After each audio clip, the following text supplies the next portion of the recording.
I've said it before and I'll say it here. There are certain players on this Duke basketball team that I'm not talking about enough. Maybe you've forgotten about them as well. The forgotten Blue Devils who will still make an impact this year.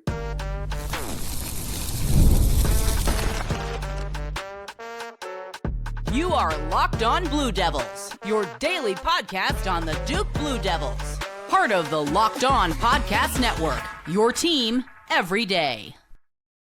Hello, everybody. Welcome into another episode of the Locked On Blue Devils podcast. My name is JJ Jackson. Thanks so much for making Locked On Blue Devils your first listen here today on Wednesday, August 12th, 2026. Locked On Blue Devils is our one-stop shop where we discuss everything going on inside the life of Duke athletics. And on today's show, we've got to recognize some Duke basketball players who aren't getting enough love right now, considering the makeup of this team. We'll dive into that with our pal Hugh Straine from Duke Blue Devils on SI. Also want to get to Seth Trimble being granted a fifth year potentially and transferring to Louisville. What does this 5-for-5 mean from a Duke element and so much more coming up on the show? But as we said, we bring Hugh onto the program and we want to break down what's happening with this basketball team for Duke and some players who aren't getting as much love as some of the other guys on the squad. Hugh, hope you're doing well. Thanks for being back with me this week.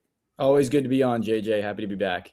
All right, well, let's get into it. Let's talk about this Duke team. And I guess right off the top, before we get into some specific players to show some love and mention whatnot, the reason we're having this discussion, Hugh, and the reason you recently wrote a story in similar manner is because this team just has an abundance of talent.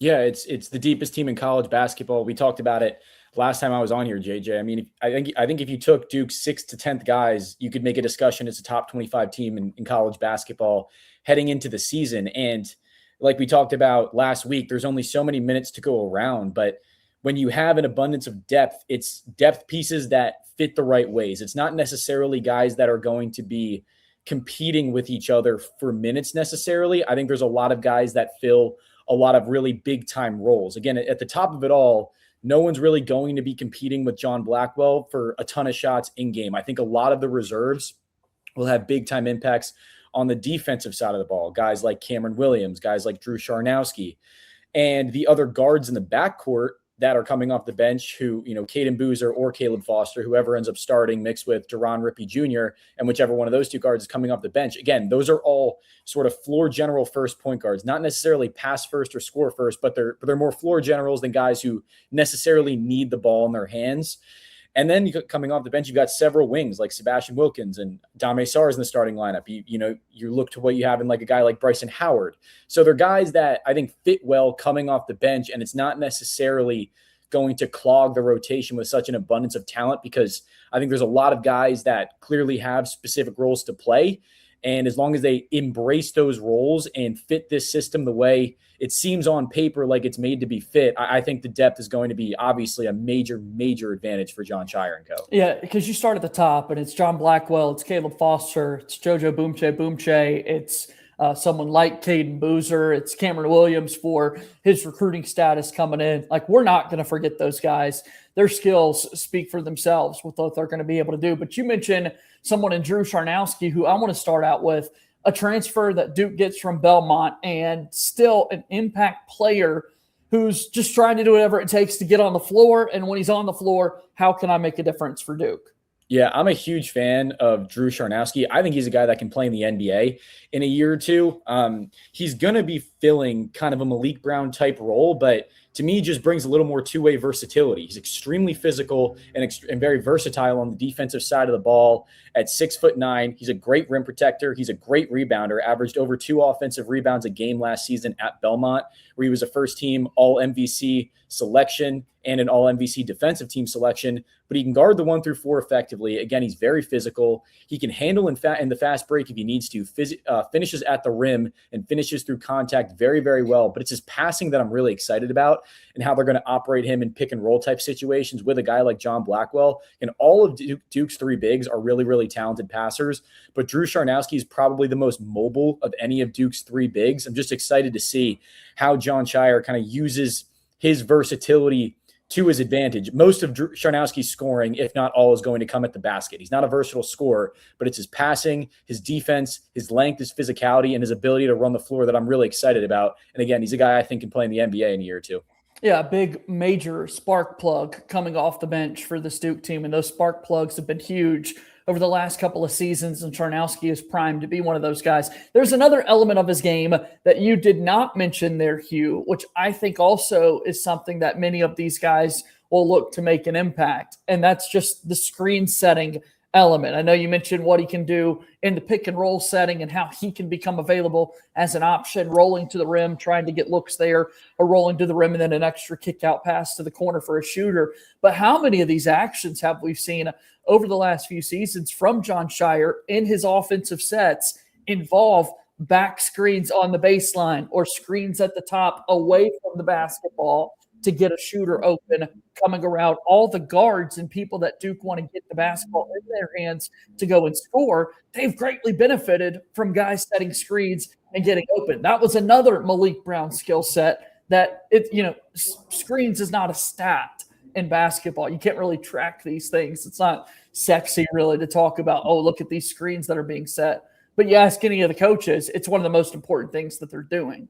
Yeah, I mean, it kind of goes back to Drew Scharnowski's kind of physicality, but what I think makes pick and roll, pick and pop situations and really any screening action really interesting with Duke's bigs is because they're such talented passers. And you have guys who, as the roll man, can operate in the short roll, running off the ball action to find shooters with talented passers as bigs. I mean, Patrick Gungba averaged 2 assists tonight. We already mentioned Scharnowski. Joakim Boumtje is a very capable passer. It's just how Jon Scheyer utilizes his big men who can get to the rim, who are fairly mobile and can pass at a high level with so many scoring options around the floor. I think the creativity that's at Scheyer and his staff's disposal is very, very high. And there's a ton of different ways with a ton of different lineups that he can actually run offense and run creative sets.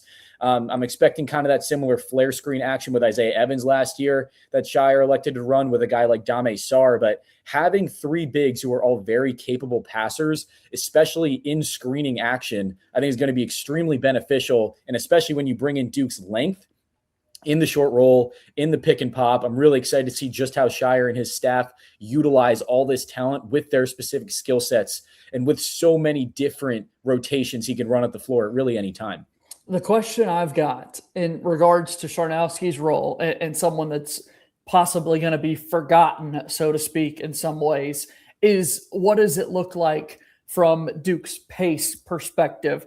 Are they going to be in a position where they're limiting the number of bigs on the floor because we've got an abundance of guards and wings and you want to get out and run a little bit? And then if you're Scharnowski, you're sitting there and you possibly could fall behind in the pecking order behind a Gongba and a Williams and a Boumtje. And how does that play out for Scharnowski? So I'm all for hyping him up, and I do think he'll play a big-time role for this team. But I also, Hugh, can see a world in which Duke is really satisfied with having so many great guards and wings that they want to utilize just one big opportunities on the floor, and then it becomes a little bit more difficult for Scharnowski to get those minutes.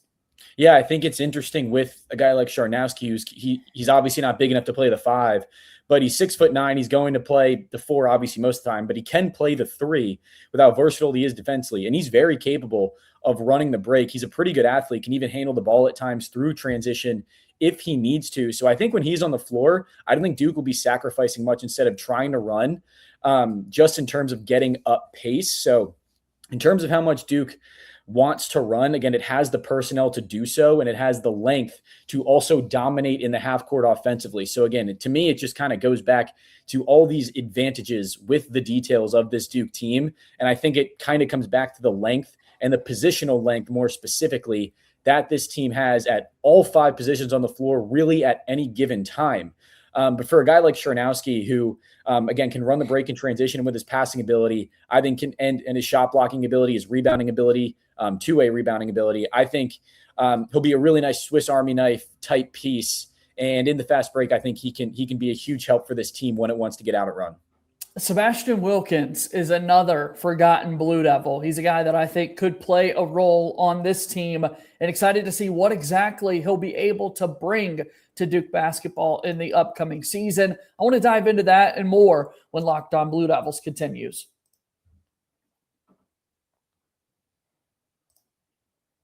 Locked On Blue Devils here today is brought to you by our friends over at Indeed. When workplace chaos hits and you need the right hire, Indeed Sponsored Jobs helps connect employers with candidates who match specific needs like skills, certifications, and location. So spend less time get spent searching and more time finding the right fit. People are finding quality hires on Indeed right now.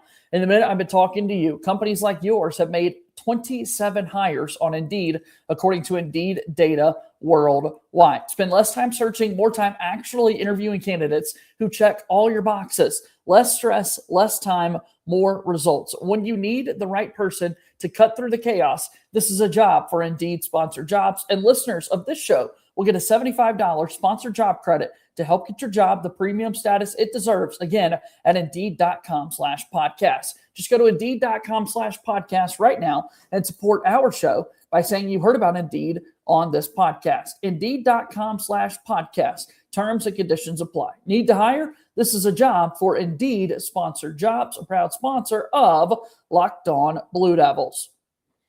Our show today is also brought to you by our friends over at Odoo. Running a business shouldn't feel like you're trying to connect a bunch of systems that were never designed to work together. One app for accounting, another for inventory, another for sales, and somehow none of them talk to each other. That's where Odoo comes in. Odoo is an all-in-one business management software that brings every part of your business together in one powerful platform. From sales and accounting to inventory and marketing, everything works in one place, helping your team move faster, stay organized, and focus on growing the business instead of managing software. The best organizations know that success isn't just about talent. It's about having everyone work towards the same goal. And that's true in sports, just like it's in business. How about these NBA teams this offseason making big-time acquisitions through free agency and the draft? And you could just tell they're all on the same page and doing what it takes to become successful. Great organizations win because operations matter, and that's why you should get Odoo. Try for free today at odoo.com/lockedon. That's odoo.com/lockedon.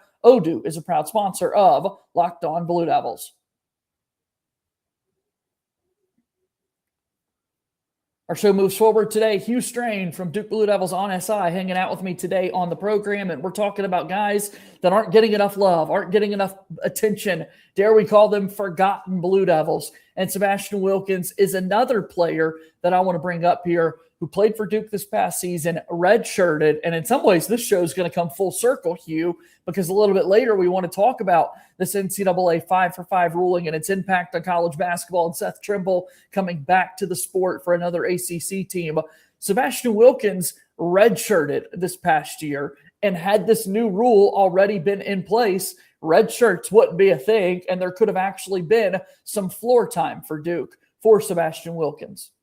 Yeah, well, he was a reclass guy out of high school. If this new age-based eligibility model was intact a year ago, does he still reclass to get to college a year early? Because what would his minutes have looked like as a freshman? I mean, that's far in the past, but he's kind of a wild card on this Duke team to me. He's a guy I'm really high on and I think has a ton of promise.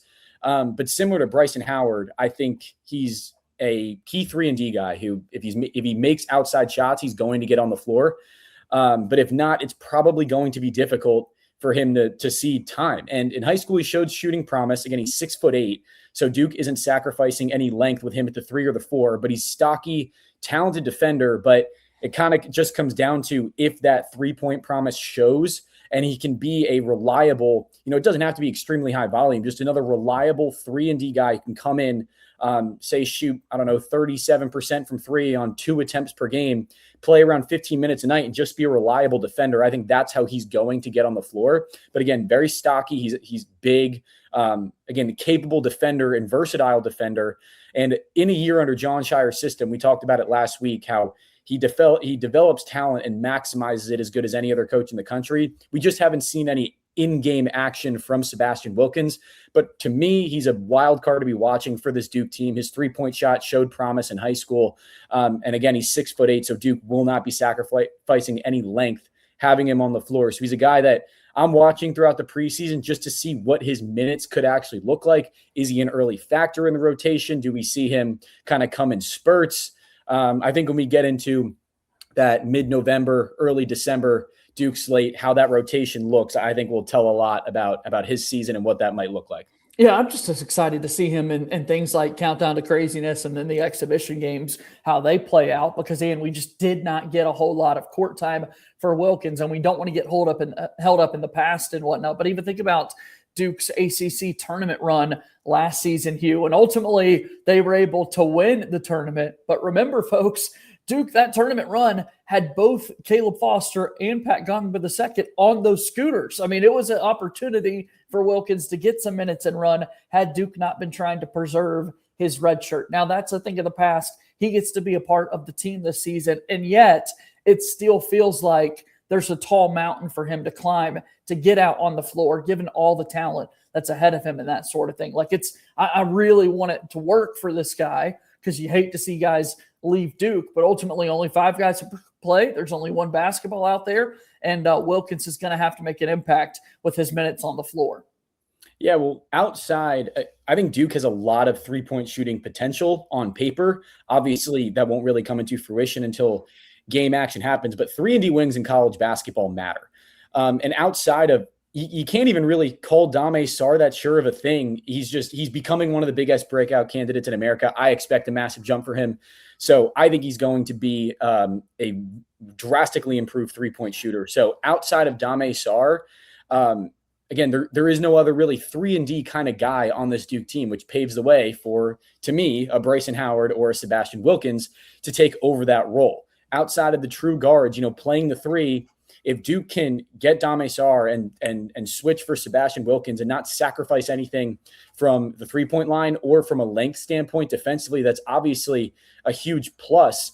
And then even in some small ball lineups, potentially even get Sarr and Wilkins, or into Wilkins in like a 3-4 kind of thing, and maybe a Boomche at the 5 for a little while. Again, just the shooting in those lineups is really promising. And again, we haven't seen any in game action, so it's tough to really gauge and project. But on paper, there's so many different ways this Duke lineup can operate and so many different ways it can run with its length. So I think Sebastian Wilkins has the build. I think he has the tools to be a part of this rotation. But at the end of the day, I think it's just going to come down to making shots. But again, his length is very intriguing. He showed promise in high school, and he was a reclass candidate. So he has a year under Jon Scheyer's system that I think is going to benefit him. But I expect him to be at least a somewhat consistent part of this rotation, but it comes down to shot making. The final 2 guys I want to talk about on today's show and this element of the program, like who are the guys further down Duke's roster that we want to recognize and give some love. Somebody like Max Meyer coming in as a freshman at 7 feet tall. What kind of an impact is he going to make? And then also out of the portal, Duke brings in the really interesting candidate in Jacob Theodosiou, who is a double-digit scorer for a Division I program in Loyola and now comes to factor into the team this season.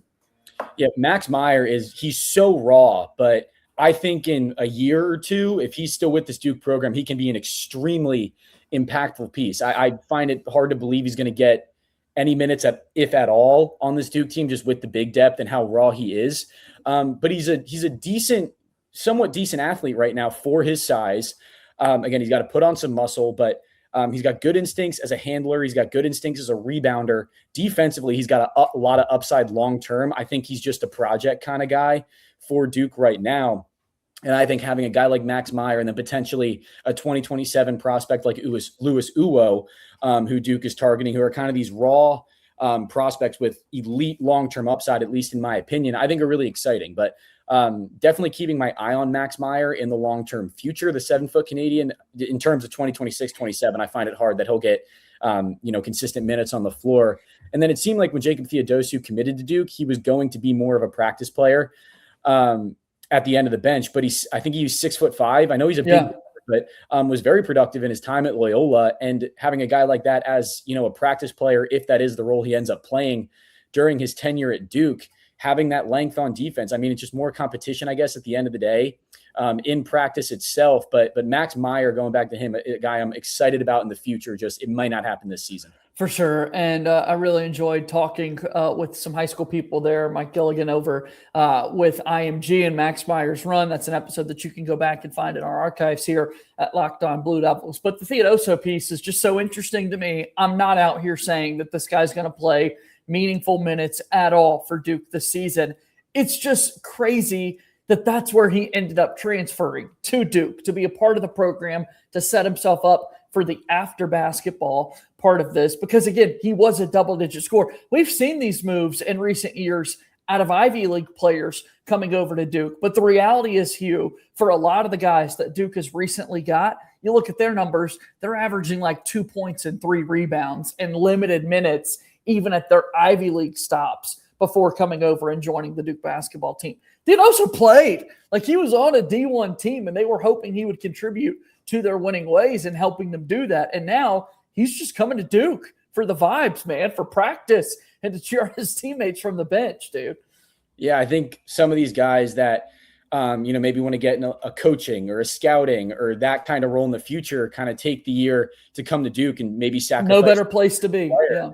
But in terms of getting into a coaching career, building a network there, guys like Jack Scott from Princeton, guys like Cam Sheffield from Rice coming over to Duke, who were not going to play, but sort of sacrificing that role to get exposure in a program like that. I believe Jack Scott was there for a career in coaching. I could be wrong there. I don't remember anything on Cam Sheffield, but just kind of throwing out the idea here, just exposure in an elite program that maybe you sacrifice your playing days, but thinking of your career in basketball, when maybe you're not going to make it as a professional, at least a high level professional. There's not many programs to better yourself at or learn, grow, meet people than the Duke basketball program. Yeah, and we still see Jack Scott in the practice footage, which would lead you to believe maybe he's setting himself up for a GA spot this season with Duke and starting that coaching career like we're talking about there. So super exciting stuff. 5 years of eligibility now on the table for many of these college basketball athletes, including one who had his moment in the Duke-UNC rivalry. What's up with Seth Trimble? Where's he headed to next? All that and more here on Locked On Blue Devils. Locked On Blue Devils here today is brought to you by our friends over at Kalshi. Before season even kicks off, everyone's making predictions. Who wins the division? Who makes the playoffs? Who's lifting the trophy at season's end? On Kalshi, America's #1 prediction market platform, you could trade those predictions in a live market. Will the Panthers qualify and win the Super Bowl? That's what I want to talk about here today on Kalshi with football season right around the corner. Our in-state Carolina Panthers currently trading at a 1% probability to win the Super Bowl, meaning a $100 trade would pay out $9,351 if they take home the title. It's pretty great. On Kalshi, you're trading against peers in a live market, meaning there's no house. And as the probability changes, you can buy in and out of your position. Trade the draft pick, the game, and more on Kalshi. Download the Kalshi app and use code LOCKEDON to get $10 when you trade $10. Kalshi, Kalshi, trade on anything. 18 plus only. Restrictions and eligibility requirements apply. Event contract trading involves risk and may not be suitable for all investors. Kalshi products are not available in all jurisdictions. Prices, values, and available markets may differ from those mentioned. For more information, see Kalshi.com/regulatory. Kalshi is a proud sponsor of Locked On Blue Devils. Welcome back into the show. JJ Jackson alongside Hugh Straine, and we're talking about now the NCAA 5-for-5 impact on college basketball, a 5th year of eligibility granted for all of these student athletes. Trying to figure out, though, whether or not it applies to the class of 2022. This is a class for Duke that featured someone like Malik Brown, who's now been drafted and off into the NBA for the San Antonio Spurs, but several guys over the last few days since a federal injunction ruling in Colorado granted this 5th year of eligibility are now trying to get back into the game, and Seth Trimble's one of those guys. This has been a really interesting story to try and keep up with, Hugh. Yeah, it's just very messy right now because obviously the NCAA's appeals have come in, but there's been some big-time commitments, but I'm taking all of them with a grain of salt because Seth Trimble, at least, is relying on this injunction, this class-wide injunction to play next season. So for all we know, all the guys that are, this could get reversed And then none of these guys can play next season. There are guys who were a part of state legislations or state lawsuits that still have their eligibility protected from that, but it's just very messy right now. And in the next few days, we could find out that Seth Trimble is no longer eligible. That's the thing. You want to take it all with a grain of salt, but there's been some pretty big time commitments from the portal with these fifth-year guys and guys that Duke is going to play next season. Gonzaga's had 2 with Javon Bennett from Dayton and Chauncey Wiggins from Florida State. There's Texas Tech is obviously bringing back Darion Williams, which I think is a really, really big deal, especially if JT Toppin is healthy. Florida's getting back Denzel Aberdeen. Now you had Seth Trimble to a Louisville team that certainly had the best offseason of any team in the sport. But to me, it's hard to really boost Louisville all that much. I think Seth Trimble fits as a guy who can finish at the basket. He's not going to be a 3-point shooter, at least a consistent one, but he's going to get to the rim. He works well on the fast break. He's a really good perimeter defender. But again, there's very little evidence into how consistently elite a team can be that's composed entirely of transfers. The only impact guy coming back for Louisville is Adrian Woolley, who I'm really high on. But obviously the pieces on this Louisville roster are great. It's objectively a really good roster, but you can't really gauge it much until they actually play on the floor together. But in terms of the 5-5 rule, I'm taking it with a grain of salt. He's a big pickup for a couple of reasons. I think mainly defensively, Seth Trimble is, and he's certainly he's going to push for the starting lineup. I'm not totally sure he'll start right away. But alongside Jackson Shellstad, that's a really, really, really good 2-guard lineup if that's what happens. But it's very messy. A couple potential Duke opponents, guys in conference, out of conference, who have brought in players, but for all we know, none of them can be eligible. I don't really know, but it's messy right now. But Seth Trimble in the Cardinals, I get the whole narrative of he's leaving UNC, his legacy is gone. It's a business now. I think that narrative is dying as we know it. It's a business. Jeff Goodman reported that Louisville's paying him $3 million to go play there. I mean, what can you say? That it's a business at the end of the day. Yeah, you got to take that opportunity if you're Seth Trimble. If someone wants to pay you that kind of money, he posted on Instagram, he's a Tar Heel for life through and through, having played there for 4 years. And certainly, I guess, respect to him. He'd flirted with the transfer portal a couple of times throughout his North Carolina career, and ultimately every time came back to UNC and wanted to be a part of the program. I found this interesting that Mike Malone and Seth Newmark, their athletic director, Michael Malone, their head coach, put out statements about Seth Trimble now that they've seen him kind of going to Louisville and how much he meant to the North Carolina family and that sort of thing.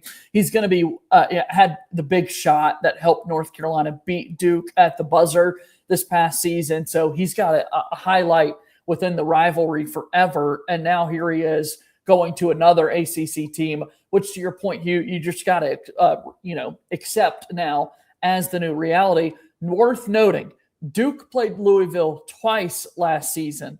This season, North Carolina will play Louisville twice on their schedule. So they will have 2 run-ins with the former Tar Heel. Yeah, it's just an interesting case when you kind of factor in everything, because a couple weeks ago, Seth Trimble was on the Washington Wizards Summer League team. Now he is at Louisville, and this is obviously a big get for Louisville. Probably turns them into a top 10 sport in the preseason AP poll. That remains to be seen, just with all the new pieces. But to me, Louisville's variable partner is North Carolina. Duke's is Virginia. That's 2 matchups between both of those teams we just mentioned that are really, really good matchups. Maybe the top 4 teams in the ACC. I think Miami's at 4, North Carolina's at 5. But Duke, Virginia, Louisville in that order are certainly the top 3 teams in the league to me. I still put Louisville at 3 just because I think retention matters so much, and Duke and Virginia have that. But it's just an interesting storyline beyond the 5-5, the uncertainty that I'm always going to take with a grain of salt until this injunction is official and set in stone.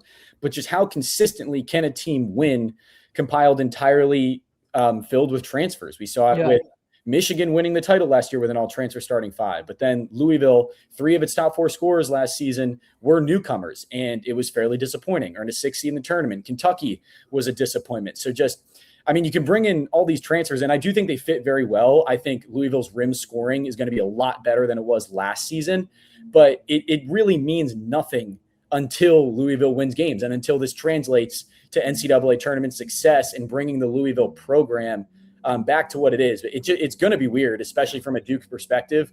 because Seth Trimble has obviously been at Carolina for 4 years. But again, all these fifth-year guys still just trying to take it with a grain of salt because you don't really know what's going to happen. Yeah, spot on point by you, man, that you just don't know what's going to happen. You got to wait and see how it all figures out and that sort of thing. But interesting, Seth Trimble in the ACC playing for Louisville, and really enjoyed getting a chance to talk about some of those forgotten Blue Devils a little bit earlier. Hugh Straine from Duke Blue Devils on SI, at Hugh Straine on X. Tell us a little bit about some stories maybe you got coming up and just various ways that people can support you, Hugh. Always love being on the show, JJ. All my written stuff is at Duke Blue Devils on SI, si.com/college/Duke. Got football season coming up, so a lot of football stuff. Still monitoring the preseason for Duke basketball before technically October hits in the preseason. Then Duke Blue Devils Insider Podcast, anywhere you can find your podcast, that's on there. But always love being on the show, and make sure check out the Locked On Blue Devils podcast every day with JJ Jackson. Good stuff. Thanks, Hugh. We'll talk soon. See you, man. Talk soon, JJ. All right, that's Hugh Straine joining us here on today's episode of Locked On Blue Devils. As that brings our show today to a close, guys. Thank you so much for your support. As always, please be sure to follow us for free wherever it is that you get your podcasts. Leave us a 5-star rating and written review. The audio downloads have been doing really well lately. Thank you for that. Remember to turn on your automatic downloads. That helps us out a whole lot here on the program. Be sure to follow us on YouTube as well. Subscribe, like this video, share it with your friends. I just said it, but subscribe to our YouTube channel. Really appreciate that and so much more. As always, go Duke. I'll talk to you tomorrow. My name is JJ Jackson. Thank you and good day.